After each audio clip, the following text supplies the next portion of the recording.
setelah bab 1 tentang perencanaan, sekarang kita masuk bab 2 ya. Ada kutipan menarik lagi nih. If you know the enemy and you know yourself, you need not fear the result of 100 battles. Ini konsepnya beda dengan perencanaan. Sebenarnya saling melengkapi. Kalau bab 1 fokus ke bagaimana merencanakan, bab 2 ini fokus ke apa yang harus kamu ketahui sebelum merencanakan. Ini fondasi dari semua strategi. Jadi, mengenali diri dan lawan itu lebih dasar dari perencanaan. Exactly. Bayangkan kamu mau bikin rencana bisnis, tapi kamu nggak tahu kekuatan dan kelemahan kamu sendiri. Atau kamu nggak tahu siapa kompetitor kamu. Rencananya pasti ngawur, kan? Oh iya juga. Jadi ini seperti data yang perlu dikumpulkan sebelum mulai merencanakan. Persis. Sun Tzu bilang, kalau kamu tahu musuh dan tahu diri sendiri, kamu nggak perlu takut hasil dari 100 pertempuran. Bahkan kalau kamu harus perang 100 kali, kamu tetap bisa menang. Mengapa harus mengenali diri sendiri? Oke, pertanyaan dasar dulu. Kenapa sih kita harus mengenali diri sendiri? Bukankah kita sudah hidup dengan diri kita setiap hari? Ini menarik. Kebanyakan orang pikir mereka sudah kenal diri mereka. Tapi faktanya, banyak yang nggak objektif dalam menilai diri sendiri. Maksudnya gimana? Ada yang overestimate kemampuan mereka, merasa bisa padahal belum tentu. Ada juga yang underestimate, sebenarnya punya potensi besar tapi nggak sadar. Kedua-duanya berbahaya. Bisa kasih contoh konkret? Misalnya, seseorang pengen jadi public speaker. Dia pikir dia sudah bagus karena teman-temannya bilang dia lucu. Tapi ternyata pas di depan 100 orang, dia blank total. Dia nggak tahu kalau kelemahannya adalah nervous di kerumunan besar. Jadi, mengenali diri itu termasuk mengenali kelemahan kita. Bukan cuma kelemahan, tapi juga kekuatan. Apa yang kamu kuasai dengan baik? Kelemahan, apa yang masih kurang? Nilai-nilai, apa yang penting buat kamu? Tujuan, apa yang mau kamu capai? Sumber daya, apa yang kamu punya saat ini? Keterbatasan, apa batasan yang kamu hadapi? Wah, lengkap juga ya. Ini seperti bikin inventory diri sendiri. Exactly. Tanpa inventory yang jelas, bagaimana kamu bisa merencanakan strategi yang efektif? Mengapa harus mengenali lawan? Oke, mengenali diri sendiri sudah jelas. Sekarang tentang mengenali lawan. Tapi kan dalam kehidupan sehari-hari, nggak semua orang adalah musuh kita. Bagus kamu bertanya. Dalam konteks modern, lawan itu nggak selalu berarti musuh yang harus dihancurkan. Bisa jadi kompetitor, tantangan, bahkan situasi sulit. Oh, jadi lebih luas ya definisinya? Iya. Misalnya, dalam bisnis lawan sama dengan kompetitor. Dalam karir lawan sama dengan kandidat lain untuk promosi. Dalam olahraga, lawan sama dengan tim lawan. Dalam kehidupan, lawan sama dengan masalah atau tantangan yang dihadapi. Jadi intinya apapun yang menghalangi kita mencapai tujuan. Bisa dibilang begitu. Dan untuk mengatasinya, kamu perlu tahu karakteristiknya. Seperti Sun Tzu bilang, kenali musuhmu. Apa saja yang perlu dikenali dari lawan? Beberapa hal penting. Kekuatan mereka, di mana mereka unggul. Kelemahan mereka, di mana celah mereka. Strategi mereka, apa pola pikir mereka. Sumber daya mereka, apa yang mereka miliki. Motivasi mereka, apa yang mereka kejar. Keterbatasan mereka, apa yang tidak bisa mereka lakukan. Kalau mengenali diri dan lawan itu penting, mana yang lebih penting? Nah, ini pertanyaan jebakan. Keduanya sama pentingnya. Sun Tzu nggak bilang kenali musuh atau dirimu, tapi kenali musuh dan dirimu. Kenapa harus keduanya? Karena strategi yang efektif muncul dari gap analysis, membandingkan kekuatan dan kelemahan kamu dengan lawan. Gap analysis, bisa dijelaskan? Simpel aja. Misalnya kekuatan kamu, marketing kreatif. Kelemahan kamu, modal terbatas. Kekuatan lawan, modal besar. Kelemahan lawan, marketing kaku dan boring. Terus apa strategi yang muncul? Kamu manfaatkan kekuatanmu di marketing kreatif dengan budget kecil, viral marketing, sosial media, guerrilla marketing, hindari adu modal besar. Fokus ke kreativitas yang justru kelemahan mereka. Oh, jadi dengan tahu keduanya, kamu bisa cari di mana kamu bisa menang ya? Exactly. Itu namanya competitive advantage. Kisah Wei Chen. Di bab ini ada kisah tentang ahli pedang bernama Wei Chen kan? Ceritanya gimana? Oh, kisah ini sangat inspiratif. Wei Chen adalah seorang kesatria yang sangat ahli dalam seni bela diri pedang. Dia diakui sebagai yang terbaik di negerinya. Wah, pasti dia jagoan banget ya? Iya, tapi yang menarik bukan cuma kehebatannya, tapi filosofi hidupnya.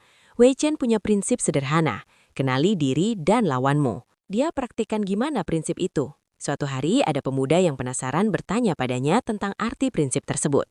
Wei Chen menjelaskan dengan sangat bijak. Dia bilang apa? Wei Chen berkata, ketika saya masih muda dan berlatih pedang, saya menyadari bahwa untuk menguasai seni bela diri, saya perlu mengenali kemampuan dan keterbatasan saya. Saya berlatih keras, mengasah teknik, dan mengidentifikasi titik lemah saya sendiri. Jadi, dia mulai dari mengenali diri sendiri dulu. Tepat. Dia lanjutkan. Tanpa memahami diri saya tidak akan pernah bisa bertumbuh dan berkembang. Tapi mengenal diri saja tidak cukup. Terus dia ngapain lagi? Saat saya menghadapi medan perang atau terlibat dalam pertarungan, saya selalu mengamati lawan dengan cermat. Saya memperhatikan gerakan-gerakannya, kebiasaannya, dan strateginya. Itu adalah bagian dari kenali lawanmu. Oh, jadi dia study lawannya juga ya? Exactly. Dengan memahami lawan, saya dapat mengidentifikasi celah dalam pertahanan mereka dan merencanakan serangan yang lebih efektif. Terus ada pertempuran nyata yang menguji prinsip ini? Ada. Suatu hari, Wei Chen dihadapkan pada tantangan terbesarnya, melawan seorang pejuang legendaris dari negara tetangga. Pasti deg-degan banget tuh. Iya, sebelum pertempuran dimulai, Wei Chen mengingat kata-kata gurunya. Hanya dengan menggabungkan pemahaman yang mendalam tentang dirimu sendiri dan musuhmu, kau akan menemukan kemenangan. Terus dia gimana persiapannya? Pertempuran dimulai, dan Wei Chen terlibat dengan penuh fokus. Dia memahami kemampuannya sendiri dan menerapkan teknik-teknik yang telah dikuasainya. Tapi lawannya juga tidak kalah tangguh. Jadi dia nggak langsung menang. Enggak, tapi Wei Chen tetap tenang. Dia memperhatikan gerakan-gerakan lawannya dengan seksama. Dan setelah beberapa saat, dia nemuin celahnya. Bingo! Dia menemukan celah dalam pertahanan lawannya dan berhasil mengalahkannya dengan satu serangan cerdik. Keren! Jadi kombinasi dari kenal diri dan kenal lawan. Persis! Setelah pertempuran, Wei Chen berkata kepada orang-orang, inilah yang saya maksud dengan kenali diri dan lawanmu. Hanya dengan memahami diri sendiri, kita dapat memaksimalkan potensi kita. Hanya dengan memahami lawan, kita bisa menemukan kelemahan mereka. Kombinasi dari keduanya adalah kunci menuju kemenangan. Kisah Wei Chen inspiratif sih, tapi gimana cara kita menerapkan ini dalam kehidupan yang nggak ada pedang-pedangan? Prinsipnya sama kok, cuma konteksnya beda. Mari kita lihat beberapa situasi nyata. Oke, kasih contoh dong. Contoh 1, melamar kerja. Kenali diri, kekuatan, skill komunikasi bagus, pengalaman 3 tahun. Kelemahan, belum punya sertifikasi tertentu. Nilai, work-life balance penting buat kamu. Kenali lawan atau kandidat lain dan perusahaan. Perusahaan cari, leadership potential, tech savvy, culture perusahaan, startup yang fast-paced. Terus, strategi yang muncul apa? Highlight leadership experience kamu di interview, tunjukkan kemampuan belajar cepat kamu, tech savvy, dan tanya tentang work-life balance mereka. Kalau nggak match, better cari yang lain. Kalau match, kamu punya competitive edge. Masuk akal. Contoh lain? Contoh 2, bisnis online. Kenali diri. Modal 10 juta, skill desain grafis bagus, waktu 4 jam per hari, masih kerja kantoran. Network terbatas. Kenali kompetitor. Modal besar tapi desain generik, customer service lambat, harga lebih murah karena produksi massal. Terus strategi yang tepat apa? Fokus ke niche market yang butuh custom design, kasih customer service yang responsif, karena kamu masih kecil, lebih mudah handle. Harga premium, tapi dengan value yang jelas. Jangan adu murah sama yang produksi massal. Oh, jadi cari di mana kamu bisa unggul meski dengan keterbatasan. Exactly, itu namanya strategic positioning. Kalau dalam kehidupan pribadi gimana? Misalnya relationship atau friendship, prinsip yang sama juga berlaku. Contohnya, misalnya kamu punya konflik dengan rekan kerja. Kenali diri, kamu tipe yang direct, to the point, nggak suka basa-basi, nilai efisiensi tinggi. Kenali lawan, dalam hal ini bukan musuh, tapi orang yang kamu hadapi. Dia tipenya butuh approach soft, sensitif terhadap kritik langsung, butuh waktu untuk proses informasi. Kalau nggak kenal karakternya bisa berantem terus ya. Nah, itu dia. Tapi kalau kamu sudah tahu, kamu bisa adjust komunikasi kamu. Tetap to the point, tapi package-nya lebih soft. Kasih dia waktu untuk respon. Hasilnya, konflik berkurang, produktivitas naik. Jadi, mengenali diri dan orang lain itu penting untuk hubungan yang sehat. Absolutely. Ini fondasi dari emotional intelligence. Oke, saya convince pentingnya mengenali diri. Tapi gimana caranya? Apa ada tools atau metode khusus? Ada banyak. Mari kita bahas beberapa yang paling efektif. Oke, saya siap. Tool 1, Personal SWOT Analysis. Ini yang paling simple dan powerful. Strength, apa keahlian, pengalaman atau karaktermu yang positif? Weaknesses, apa yang masih kurang atau perlu ditingkatkan? Opportunities, peluang apa yang bisa kamu manfaatkan? Threats, ancaman atau hambatan apa yang ada? Ini kayak SWOT untuk perusahaan tapi untuk individu. Persis, tapi lebih personal dan mendalam. Ada tools lain? Tool 2, Johari Nindo. Ini konsep tentang 4 area diri. 1. Open area, yang kamu tahu dan orang lain juga tahu tentang dirimu. 2. Blind area, yang orang lain tahu tapi kamu nggak sadar. 3. Hidden area, yang kamu tahu tapi orang lain nggak tahu. 4.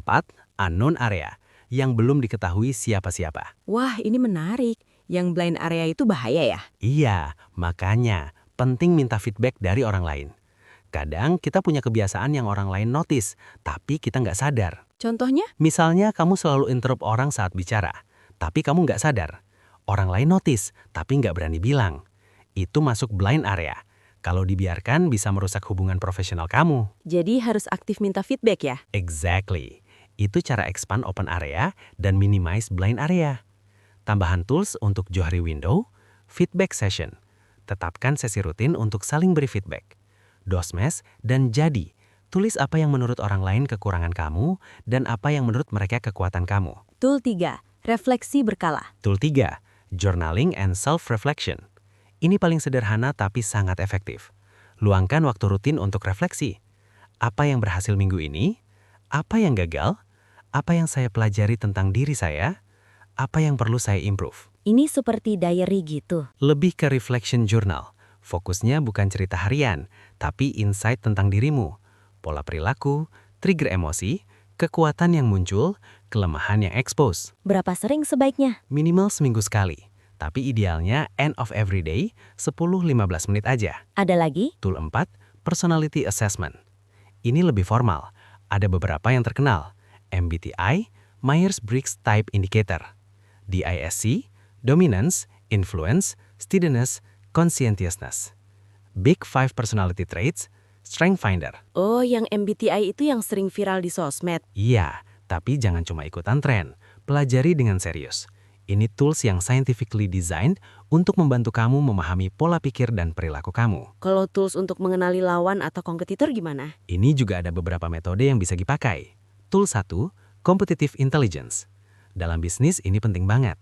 Monitor media sosial kompetitor, baca review produk mereka, analisa strategi marketing mereka, study pricing strategi mereka, lihat siapa customer base mereka. Ini bukan spying kan? Bukan, ini competitive intelligence yang legal dan etikal. Kamu cuma observe informasi yang publicly available, bukan hack atau curi data. Oh, jadi smart observation ya? Persis. Tool 2, Porter's 5 Forces. Ini framework untuk analisa kompetisi. 1. Ancaman pendatang baru. 2. Kekuatan tawar supplier. 3. Kekuatan tawar pembeli. 4. Ancaman produk substitusi. 5. Rivalitas antar kompetitor. Ini lebih strategik ya? Nggak cuma lihat satu kompetitor. Betul. Ini kasih kamu big picture tentang landscape kompetisi di industri kamu. Tool 3. Empathy Mapping.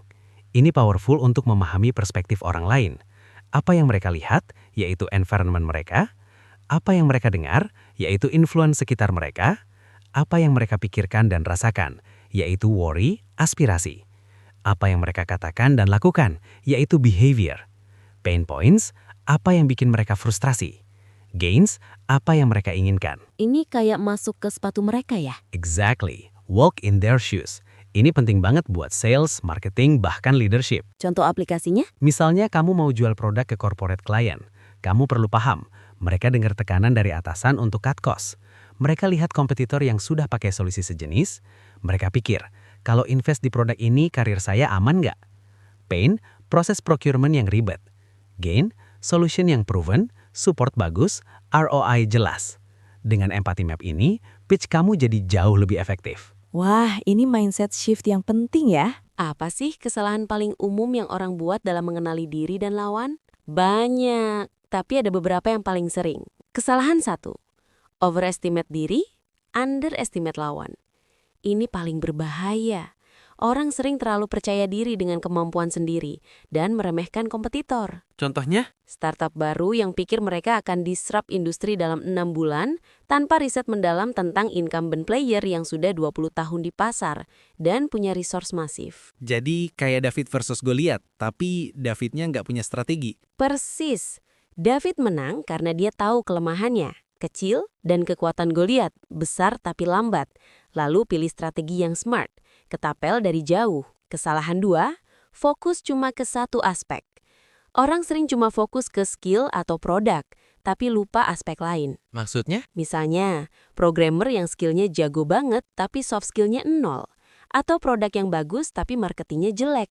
Mereka cuma kenal sebagian diri, bukan keseluruhan. Jadi harus holistik ya? Betul. Kesalahan 3, nggak update knowledge. Ini juga fatal. Kamu sudah riset kompetitor 2 tahun lalu, tapi sekarang mereka sudah berubah total. Atau kamu pikir kamu masih punya skill yang relevan, padahal industri sudah berubah. Jadi mengenali diri dan lawan itu bukan one time thing. Exactly. Ini continuous process. Kamu harus terus update. Kesalahan 4, nggak objektif. Ini susah dihindari. Kita cenderung bias dalam menilai diri sendiri. Makanya penting minta feedback dari orang lain. Jadi kayak butuh cermin dari luar. Persis. Mentor, coach, atau trusted advisor bisa jadi cermin objektif. Kesalahan 5, paralyzed by overanalysis. Kebalikan dari yang terlalu percaya diri, ada yang terlalu banyak analisa sampai nggak action-action. Oh, analisis paralisis ya? Iya, mereka terus research, terus analisa, tapi nggak pernah execute. Padahal sometimes you need to learn by doing. Jadi harus balance antara know yourself dan just do it. Exactly. Prinsip Sun Tzu bukan buat bikin kamu takut, tapi buat bikin kamu prepared dan confident. Jadi gimana sih balance yang tepat antara mengenali dan bertindak? Good question. Ada framework sederhana, 70-30 rule. Maksudnya? Kalau kamu sudah punya 70% information tentang diri dan lawan, action. Sisanya 30% bisa kamu learn sambil jalan. Kenapa nggak tunggu 100%? Karena kamu nggak akan pernah dapat 100% information. Situasi terus berubah, kompetitor bergerak, kamu juga berubah. Perfect information itu ilusi. Jadi 70% cukup. Iya, tapi 70% yang quality, bukan asal-asalan. Kamu harus tahu core strengths and weaknesses kamu, main competitors dan karakteristik mereka, market dynamics dasar, resources yang kamu punya versus yang dibutuhkan. Kalau sudah punya itu, langsung eksekusi. Yes, sambil tetap observe dan adjust. Ini namanya agile approach. Kalau dalam konteks kerja tim gimana? Kan kita nggak sendirian. Nah, ini penting. Dalam tim mengenali diri jadi lebih kompleks. Kenapa lebih kompleks? Karena kamu harus tahu diri sendiri, peran dan kontribusi kamu, rekan tim, kekuatan dan kelemahan masing-masing, tim secara kolektif, kekuatan dan kelemahan tim. Jadi kayak nested circles. Persis. Dan kamu harus bisa adjust peran kamu sesuai komposisi tim. Contohnya? Misalnya, kamu seorang yang detail-oriented. Di tim A yang semua orang big picture thinker, kamu valuable banget. Tapi di tim B yang semua orang detail-oriented, kamu mungkin perlu develop skill untuk think big picture. Oh, jadi konteks matters ya? Absolutely. Kekuatan di satu konteks bisa jadi less relevan di konteks lain. Tadi kita banyak bicara soal kompetitor. Kalau dalam situasi yang bukan kompetisi, gimana? Good point. Lawan bisa juga berarti challenge atau obstacle. Bisa kasih contoh? Misalnya, kamu lagi diet. Lawan kamu bukan orang lain, tapi kebiasaan buruk kamu sendiri, godaan makanan gak sehat, lingkungan yang gak support, mood swing yang bikin kamu stress eating. Jadi harus kenali pola dan triggernya ya? Exactly. Ini namanya self-awareness. Kalau kamu tahu jam 3 sore kamu selalu pengen ngemil, kamu bisa siapin healthy snack, schedule activity di jam segitu, avoid lewat pantry kantor. Jadi mengenali musuh internal kita sendiri ya? Persis. Sometimes the enemy is within. Bisa kasih satu case study lengkap yang combine semua prinsip ini? Boleh. Mari kita ambil contoh interview kerja. Oke, saya lagi butuh ini. Step 1. Kenali diri. Sebelum interview, kamu analisa. Strengths, problem solving bagus, pengalaman di industri tech 5 tahun, familiar dengan tools X, Y, dan Z. Weaknesses, public speaking masih nervous, belum pernah manage tim besar, maksimal 3 orang. Values, work-life balance, continuous learning, collaborative culture. Goals, pengen jadi senior position dalam 2 tahun. Oke, jadi data tentang diri sudah lengkap. Step 2, kenali lawan. Research tentang perusahaan, startup yang lagi scale up, culture-nya fast-paced, butuh people yang autonomous, posisi senior developer yang juga expected to mentor junior, interviewer CTO yang value technical depth dan leadership potential, Kandidat lain, kemungkinan banyak yang tech-savvy tapi belum tentu punya experience di scale-up. Jadi, riset lengkap tentang situasi yang dihadapi. Step 3, gap analysis. Compare. Mereka butuh technical plus leadership. Kamu punya technical? Check. Leadership limited. Mereka value autonomous plus fast learner. Kamu bisa autonomous? Check. Proven fast learner? Check. Concern public speaking untuk present ke tim. Jadi, ada yang match dan ada yang gap.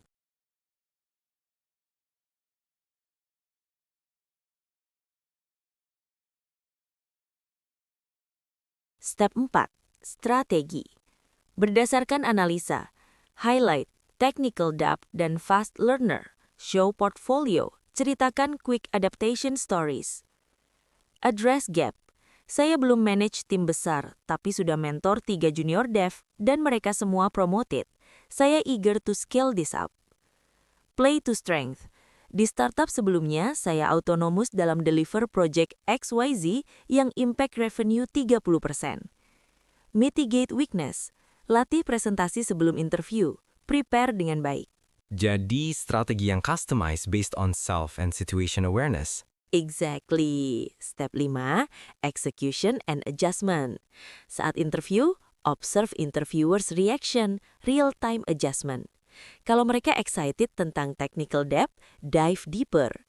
Kalau mereka concern tentang leadership, share specific mentoring stories. Ask smart questions yang show kamu understand their challenge. Jadi tetap fleksibel sambil execute. Yes. Step 6, post-interview reflection. Setelah interview, apa yang berjalan baik? Apa yang bisa diperbaiki? Insight baru apa tentang diri kamu? Pelajaran apa untuk next interview? Ini complete cycle ya, continuous improvement. Persis, ini contoh nyata aplikasi kenali diri dan lawanmu dalam satu situasi konkret. Kesimpulan. Oke, kalau disimpulkan, apa pesan utama dari bab 2 ini? Ada beberapa takeaway penting. Pertama, mengenali diri dan lawan adalah foundation dari semua strategi. Tanpa ini, strategi kamu cuma tebak-tebakan. Check. Kedua, mengenali diri bukan cuma tentang kekuatan, tapi juga kelemahan, nilai-nilai, tujuan, dan sumber daya yang kamu punya. Holistic understanding. Ketiga, mengenali lawan dalam konteks modern bisa berarti kompetitor, tantangan, atau bahkan situasi yang kamu hadapi, bukan selalu musuh dalam arti negatif. Context matters. Keempat, kombinasi dari mengenali diri dan lawan itulah yang menciptakan competitive advantage. Gap analysis adalah kuncinya. Both are equally important. Kelima, ini bukan one-time activity. Kamu harus continuously update knowledge tentang diri dan situasi kamu karena semuanya berubah. Continuous process. Keenam, gunakan tools yang ada. SWOT, Johari Window, Journaling, Personality Assessment, Empathy Mapping. Structured approach. Dan terakhir, jangan sampai analisis paralysis. 70% information yang quality, langsung action. Learn the rest by doing. Balance between knowing and doing.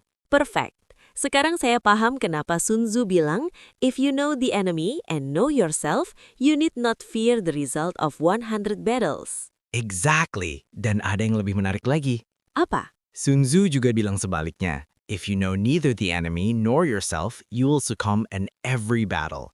Kalau kamu nggak kenal diri dan nggak kenal lawan, kamu akan kalah di setiap pertempuran. Wah, itu warning yang keras. Makanya, invest waktu kamu untuk truly understand yourself and situasi kamu. Ini bukan luxury, tapi necessity untuk sukses. Dan kisah Wei Chen tadi membuktikan prinsip ini ya. Betul, Wei Chen menang bukan cuma karena skill pedangnya hebat, tapi karena dia memahami kemampuannya sendiri dan mengamati dengan cermat lawannya untuk menemukan celah. Combination of self-awareness and situational awareness. Persis, dan ini applicable di semua aspek kehidupan. Business, career, relationship, personal development. Terima kasih banyak, ini eye-opening banget. Saya mau mulai praktekkan tools yang kamu share tadi. Sama-sama, mulai dari personal SWOT analysis dan journaling dulu. Perlahan tapi pasti, self-awareness kamu akan meningkat. Dan itu akan transform semua aspek kehidupan kamu. Will do. Seperti kata Sun Tzu, know yourself and you will win all battles. Exactly. Selamat berproses. Poin-poin kunci bab 2. Kenali diri, kekuatan, kelemahan, nilai, tujuan, Sumber daya. Kenali lawan, kompetitor, tantangan, situasi yang dihadapi. Kombinasi keduanya sama dengan competitive advantage. Contoh nyata, kisah Wei Chen. Tools personal SWOT, Johari Window, journaling, empathy mapping. Hindari overconfidence, incomplete analysis, bias. Continuous process bukan one-time activity. Balance 70% knowledge plus 30% learning by doing. Aplikasi, interview, bisnis, relationship, personal growth. Kutipan penutup. Kenali musuhmu, kenali dirimu sendiri. Maka kamu tidak perlu takut pada hasil dari 100 pertempuran. Kemenangan sejati dimulai dari pemahaman yang mendalam tentang siapa dirimu dan apa yang kamu hadapi. Sun Tzu.